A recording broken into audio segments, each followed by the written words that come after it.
Hello friends, I am doctor Kamla Upadhyay. Tension gone notes YouTube channel में आप सभी का स्वागत है।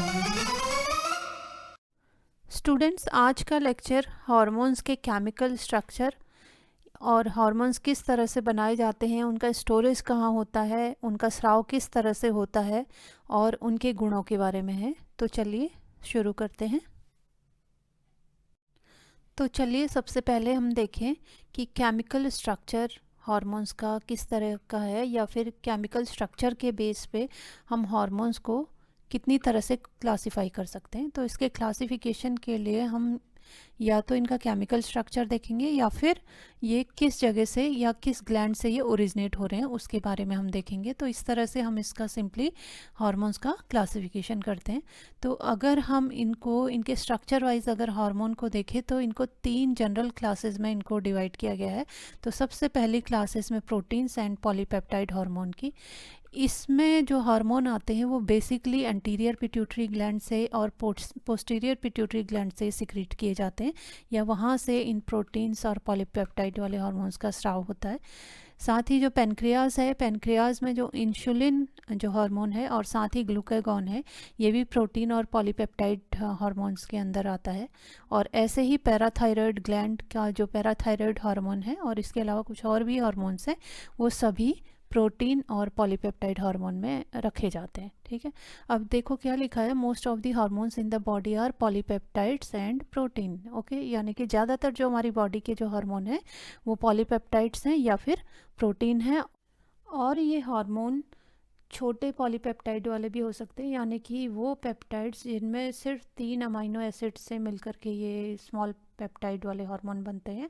इसमें जैसे आपका थायरोट्रॉपिक रिलीजिंग हार्मोन है, और इसके अलावा प्रोटीन हार्मोन जिनमें ज़्यादा से ज़्यादा ऑलमोस्ट 200 अमाइनो एसिड वाले जो है इसमें केमिकल स्ट्रक्चर वाले भी हो सकते हैं, जिसमें कि हमारा ग्रोथ हार्मोन और प्रोलैक्टिन आता है। तो इन जनरल हम पेप्टाइड जिसमें कि 100 या 100 से भी अधिक जो अमीनो एसिड्स होंगे, इस तरह के जो हार्मोन होंगे उन्हें हम प्रोटीन्स कहते हैं। ओके, और जिनमें 100 से कम अमीनो एसिड अगर हों तो इनको हम पेप्टाइड्स कहेंगे।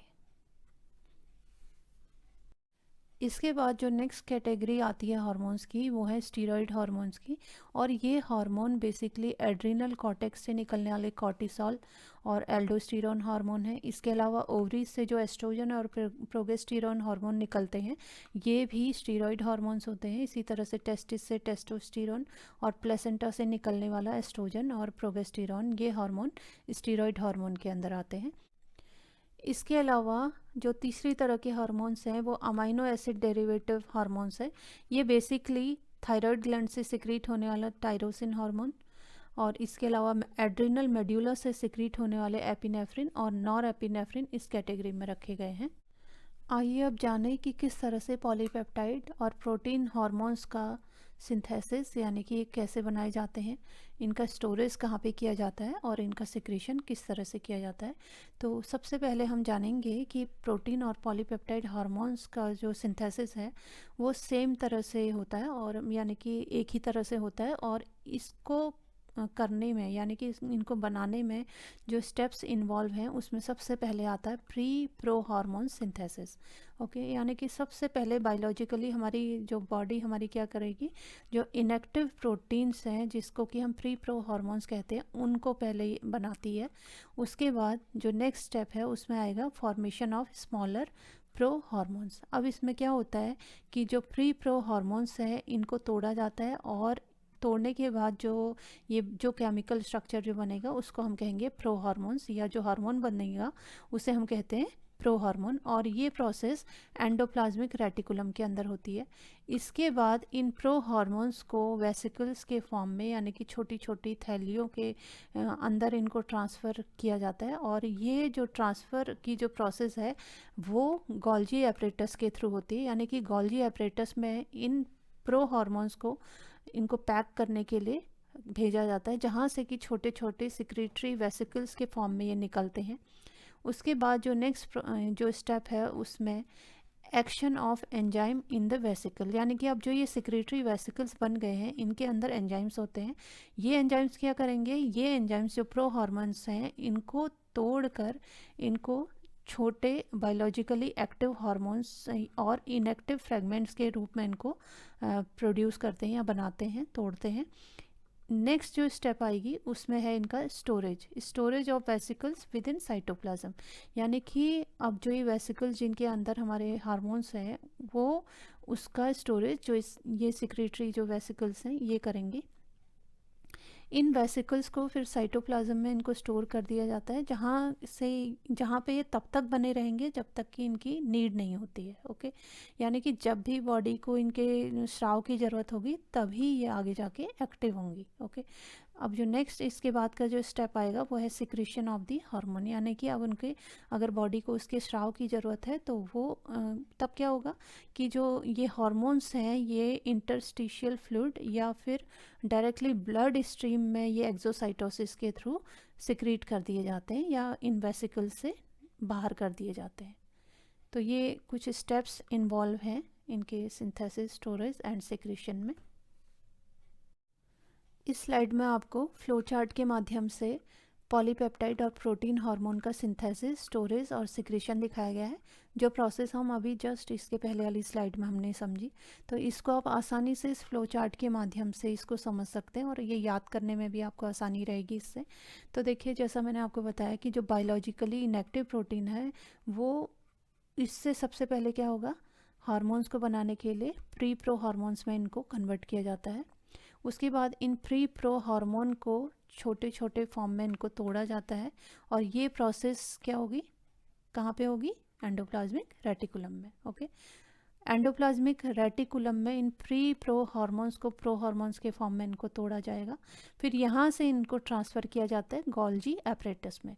गोल्जी एपरेटस में इसलिए ताकि वहाँ से इनकी छोटे छोटे वेसिकल्स के फॉर्म में इनकी पैकेजिंग हो सके। उसके बाद इनका स्टोरेज के लिए ये गोल्जी एपरेटस से ये सिक्रेटरी वेसिकल्स के फॉर्म में ये निकलेंगी और यहाँ पे फिर क्या होगा, देखो सिक्रेटरी जो वेसिकल्स हैं जैसा मैंने आपको बताया इसके अंदर होंगे एंजाइम्स। ये एंजाइम्स प्रो हार्मोन्स को क्लीव कर देंगे, यानी कि उनको फिर तोड़ेंगे और तोड़ने के बाद ये कैसे बनेंगे, स्मॉल बायोलॉजिकली एक्टिव हार्मोन्स में ये कन्वर्ट हो जाएंगे, प्लस इनएक्टिव फ्रेगमेंट्स भी बनेंगे सिक्रेटरी वेसिकल्स के अंदर। ओके, और ये सिक्रेटरी वेसिकल्स फिर जाके हमारे साइटोप्लाज्म में स्टोर हो जाते हैं और वहाँ पे ये तब तक बने रहेंगे जब तक कि हमारी बॉडी को ये इस हार्मोन की नीड नहीं होती। ओके, जब अगर ये हार्मोन्स की नीड है तो ये सिक्रेटरी वेसिकल्स से इन हार्मोन्स का सिक्रीशन होगा एक्सोसाइटोसिस के थ्रू, और एक्सोसाइटोसिस की प्रोसेस तब होगी जब प्लाज्मा मेम्ब्रेन में डीपोलराइजेशन होगा और डीपोलराइजेशन होने के दौरान ही एक्सोसाइटोसिस के थ्रू ये सिक्रेटरी वेसिकल से ये हार्मोन बाहर निकाल के सीधे इंटरस्टिशियल फ्लूइड या फिर हमारी जो ब्लड स्ट्रीम है उसमें छोड़ दिए जाते हैं। तो इस तरह से इन पॉलीपेप्टाइड या प्रोटीन हार्मोन्स का सिंथेसिस, स्टोरेज और सिक्रीशन किया जाता है हमारी बॉडी के अंदर।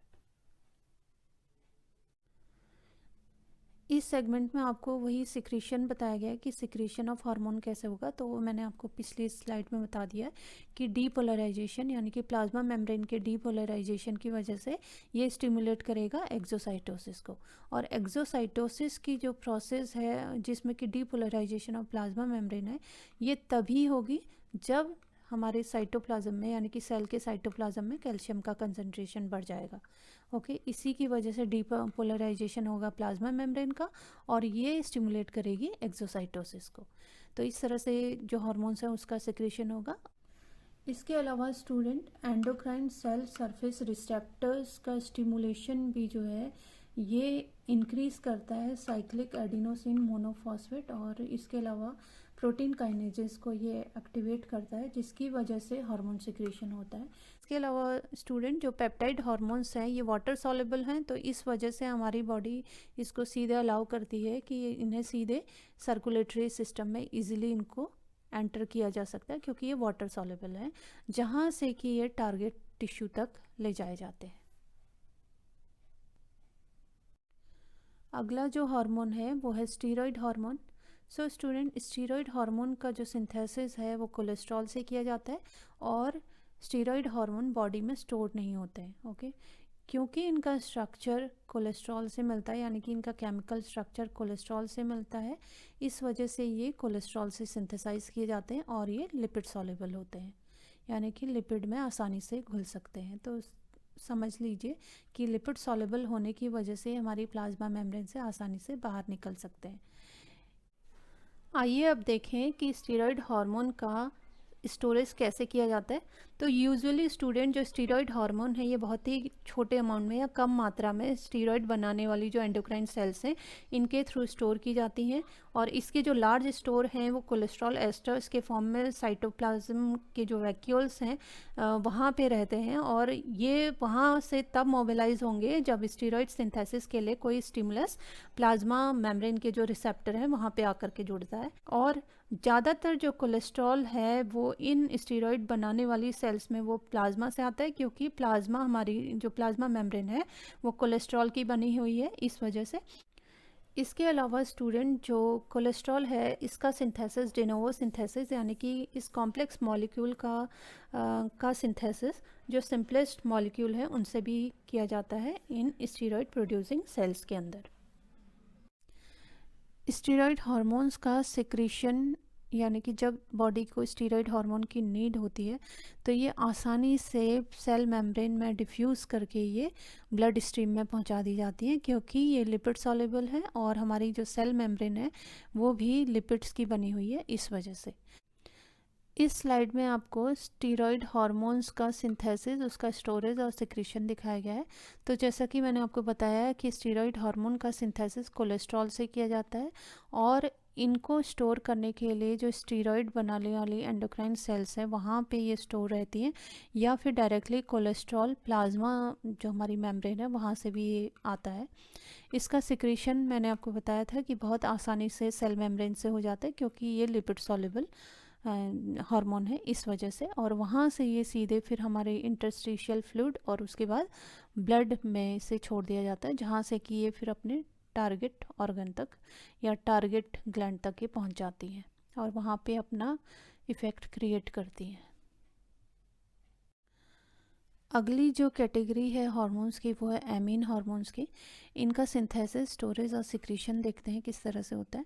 तो स्टूडेंट जो एमीन हार्मोन हैं ये टायरोसिन से डिराइव्ड होते हैं, और इसमें दो ग्रुप आते हैं हार्मोन्स के, या टायरोसिन डिराइव्ड जो हार्मोन है वो दो ग्रुप में इनको डिवाइड किया गया है। एक तो है इसमें थायराइड हार्मोन जिसमें कि आप थायरोक्सिन हार्मोन आता है, और इसके अलावा एड्रिनल मेड्यूलरी हार्मोन्स हैं जिसमें कैटेकोलोमाइंस हैं, वो भी टायरोसिन से डिराइव्ड हार्मोन है। ओके, तो देखिए सबसे पहले हम देखेंगे द थायराइड हार्मोन। स्पेशली इनका सिंथेसिस और स्टोरेज थायराइड ग्लैंड में होता है, जहाँ पे कि ये स्पेशली प्रोटीन्स के मैक्रोमोलिक्यूल्स के फॉर्म में, यानी कि थायरोग्लोबुलिन के फॉर्म में ये स्टोर्ड रहते हैं, और ये इनका स्टोरेज जो है थायराइड ग्लैंड की जो लार्ज फॉलिकल्स हैं ये वहाँ पे ये बने रहेंगे जब तक कि इनके सिक्रीशन की ज़रूरत नहीं हो जाती है। उसके बाद जब इनके सिक्रीशन हो जाता है तो ये सीधे ब्लड में एंटर करेंगे, और वहाँ पे ये थायराइड हार्मोन प्लाज्मा प्रोटीन के साथ में कंबाइन करके स्पेशली ये बनाएंगे थायरोक्सिन बाइंडिंग ग्लोबुलिन, और थायरोक्सिन बाइंडिंग ग्लोबुलिन से ये फिर स्लोली या धीरे धीरे इन हार्मोन्स को टारगेट टिश्यूज़ के लिए रिलीज़ कर दिया जाता है। इसी तरह से एड्रिनल मेड्यूलरी हार्मोन्स हैं जिसके अंदर कैटेकोलोमाइंस आते हैं। इसमें बेसिकली एपिनेफ्रिन और नॉर एपिनेफ्रिन हार्मोन्स आते हैं जो एमीन ग्रुप के हार्मोन्स हैं। ये हार्मोन्स सीधे सिक्रेटरी वेसिकल्स में ये रहते हैं, और यहाँ पे ये तब तक बने रहते हैं जब तक कि इनका सिक्रीशन नहीं हो जाता है एक्सोसाइटोसिस के थ्रू।